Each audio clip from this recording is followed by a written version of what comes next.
True healing. What A Course in Miracles would call false healing, which is healing to separate in the Song of Prayer, focuses on external symptoms, ignoring the true sickness that is the mind's decision for separation and guilt. By confusing the levels of mind and body, unhealed healers inevitably fail in their otherwise well-intentioned endeavors.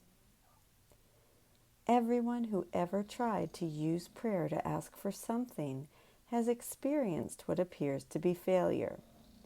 This is not only true in connection with specific things that might be harmful, but also in connection with requests that are strictly in line with this course. The latter in particular might be incorrectly interpreted as proof that the course does not mean what it says. You must remember, however, that the course states and repeatedly that its purpose is the escape from fear.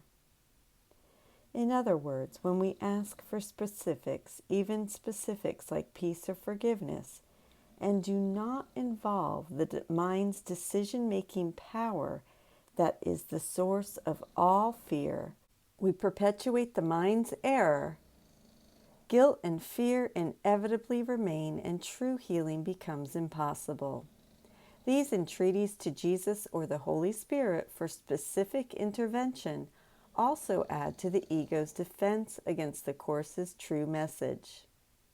The failure of our teachers to grant these special requests reinforces the ego's contention that A Course in Miracles does not work, and that once again heaven has disappointed us. Our conscious intentions seem so sincere that it is difficult to penetrate the defense to the ego's underlying intention of protecting and preserving the special and specific self. Let us suppose then that what you ask of the Holy Spirit is what you really want, but you are still afraid of it. Should this be the case, your attainment of it would no longer be what you want. This is why certain specific forms of healing are not achieved, even when the state of healing is. The mind can be healed by virtue of our asking the Holy Spirit for help. Yet if our minds remain split and we still fear God's love, we will continue to dissociate the healing and retain the physical symptoms, proving once again that Jesus and His Course have failed us. An individual may ask for physical healing because he is fearful of bodily harm. At the same time, if he were healed physically, the threat to his thought system might be considerably more fearful to him than its physical expression. In this case, he is not really asking for release from fear, but for the removal of a symptom that he himself selected. This request is therefore not for healing at all. This is why we must be in touch with what we truly want. More often, especially in the early stages of our journey, we wish the external problem healed without changing our minds.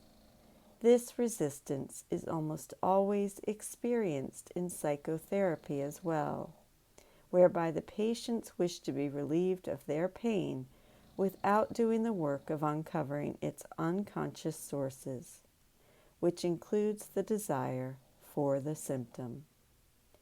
This retains the problem, the healing of which represents the end of our separated self.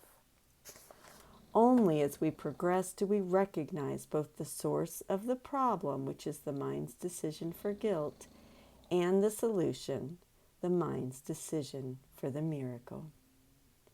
We return to the section we examined earlier, the unhealed healer, and focus on the true healer. This is another way of understanding what it means to demonstrate forgiveness and follow the Holy Spirit's plan of correcting errors.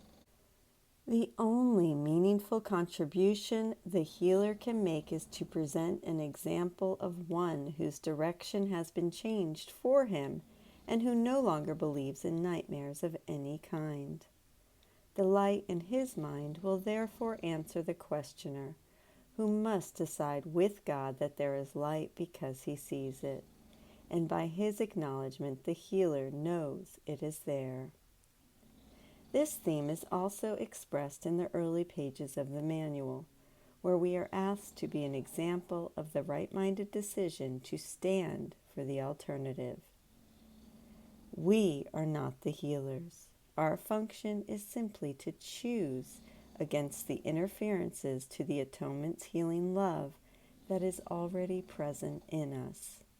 We do not correct, change, and heal people, but correct, change, and heal our minds by bringing the darkness of our hateful thoughts to the Holy Spirit's light of forgiveness.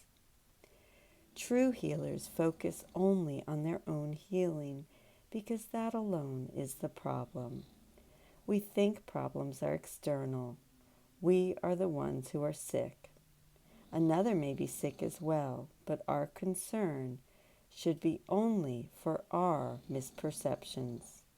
How can we be true healers if we see problems through the eyes of the ego instead of the Holy Spirit, the judgment of sickness rather than the vision of healing?